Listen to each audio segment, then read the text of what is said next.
Bayangkan kalian seorang pasukan Rusia sedang duduk di sebuah lapangan tembak, di mana di hadapan kalian ada sebuah senapan mesin ringan dengan desain modern tengah bersandar di atas bangku kayu.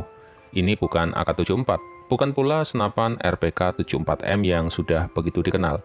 Kali ini yang ada di depan mata adalah RPL-20, senapan mesin ringan baru yang dikembangkan oleh Kalashnikov Concern, dan konon sedang dipersiapkan sebagai generasi penerus dalam struktur pasukan infanteri Rusia. Tentu ini merupakan kejutan. Nama RPL-20 sendiri mungkin belum sepopuler AK-12 atau Dragunov, tapi diam-diam senapan mesin ringan ini membawa potensi besar. Ia lahir bukan dari keinginan untuk membuat sesuatu yang wah, tapi lebih dari hasil refleksi mendalam atas kebutuhan perang modern. Namun, ini bukan sekedar modifikasi dari model lama, karena RPL-20 ternyata benar-benar dibangun dari nol. Sebelumnya, mari kita mundur sedikit ke tahun 2020, saat Kalashnikov Concern pertama kali memperkenalkannya kepada publik. Waktu itu, berita soal RPL-20 nyaris tenggelam di antara hiruk-pikuk konflik dan perkembangan senjata global. Tapi bagi para pemerhati militer, ini bukan sesuatu yang bisa disepelekan.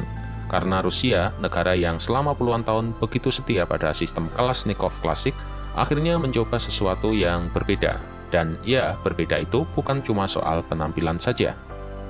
Kalau kita bicara soal senapan mesin ringan Rusia sebelumnya, pasti kalian langsung teringat RPK atau RPK-74. Keduanya memang tangguh, tapi ada satu hal yang jadi masalah, yaitu sistem magasinya. RPK masih mengandalkan magasin POK atau drum yang meski bisa diandalkan, tapi tetap kalah dari sistem Belfit dalam hal daya tembak berkelanjutan. Disinilah RPK-20 masuk, membawa sistem Belfit yang sudah lama dinantikan.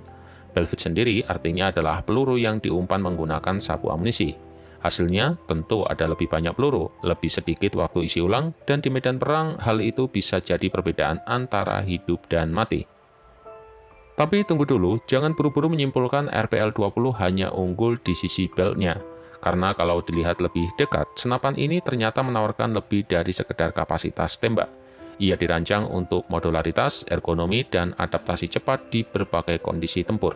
Tidak ada lagi bagian-bagian besar yang terasa kaku atau terlalu berat seperti pada RPK lawas.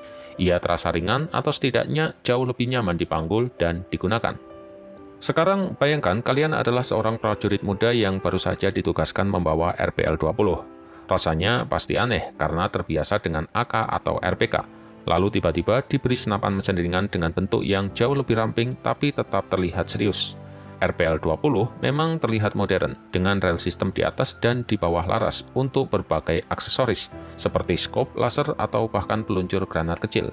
Pivotnya bisa dilipat dan popor belakangnya bisa disesuaikan panjangnya, bahkan dilipat ke samping.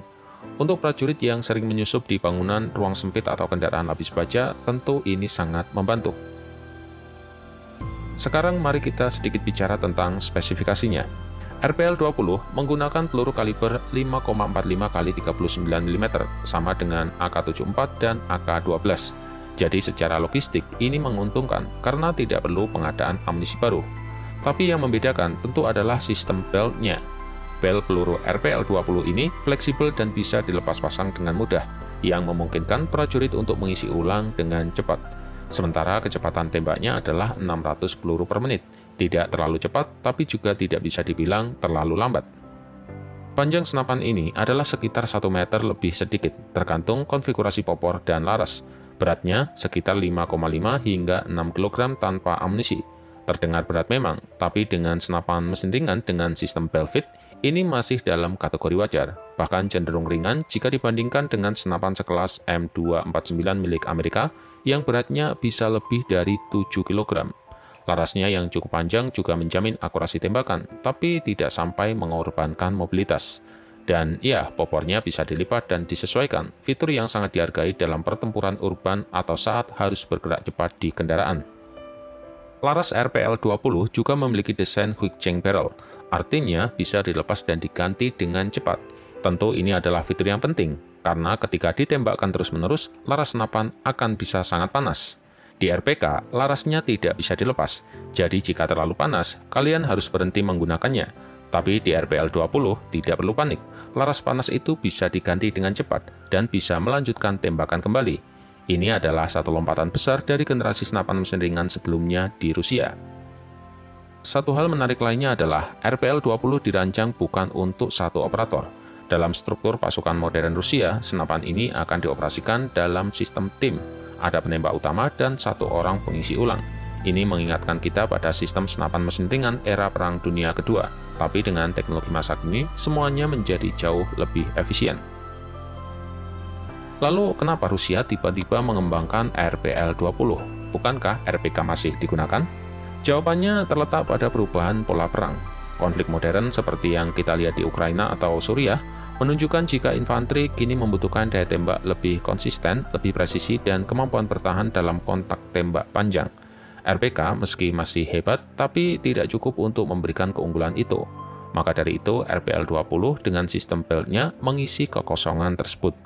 Ia dirancang sebagai senapan mesin ringan yang bisa memberikan tembakan berkelanjutan layaknya senapan mesin berat, tapi tetap bisa dibawa oleh prajurit tunggal. Disinilah titik RPL-20 menunjukkan potensinya. Lalu apakah ia akan menggantikan RPK sepenuhnya?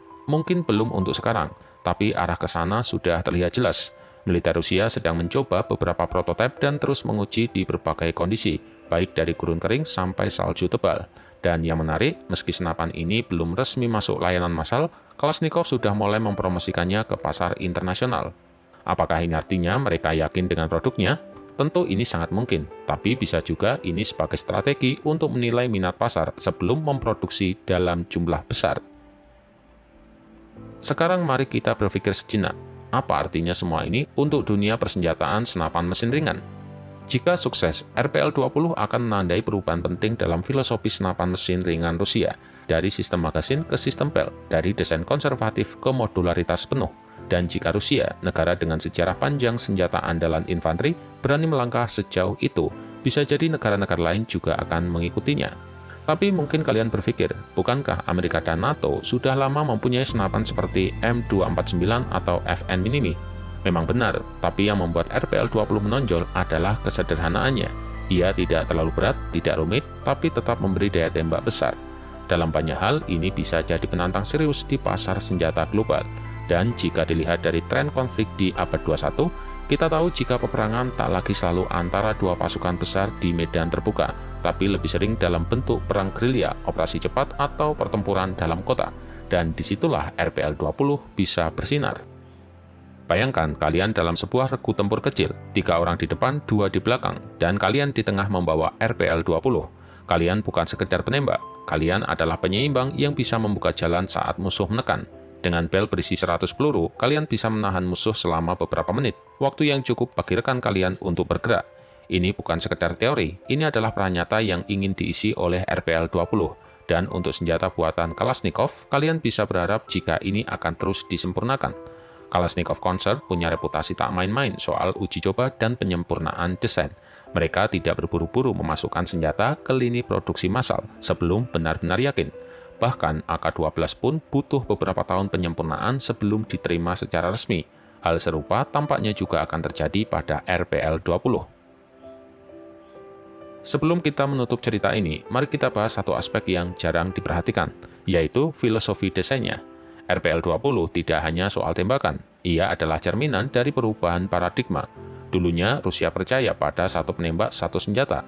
Tapi kini, mereka sadar jika kerjasama tim, daya tahan tembak, dan fleksibilitas lapangan jauh lebih penting. Dan RPL-20 bukan senjata satu orang. Ia adalah bagian dari sistem, dan itu mengubah cara kita melihatnya. Jadi, apakah RPL-20 akan menjadi standar baru senapan mesin ringan Rusia? Hanya waktu yang akan menjawab. Tapi satu hal yang pasti, senapan ini bukan sekedar proyek coba-coba. Ia lahir dari kebutuhan nyata, dari pengalaman perang yang keras, dan dari tekad untuk beradaptasi. Bagi kalian yang mengikuti dunia senjata, informasi lebih lanjut tentang RPL-20 tentu layak ditunggu. Dan bagi yang tidak, cukup tahu jika di balik senyapnya proyek ini tersimpan potensi besar yang bisa mengubah struktur pertempuran infanteri modern.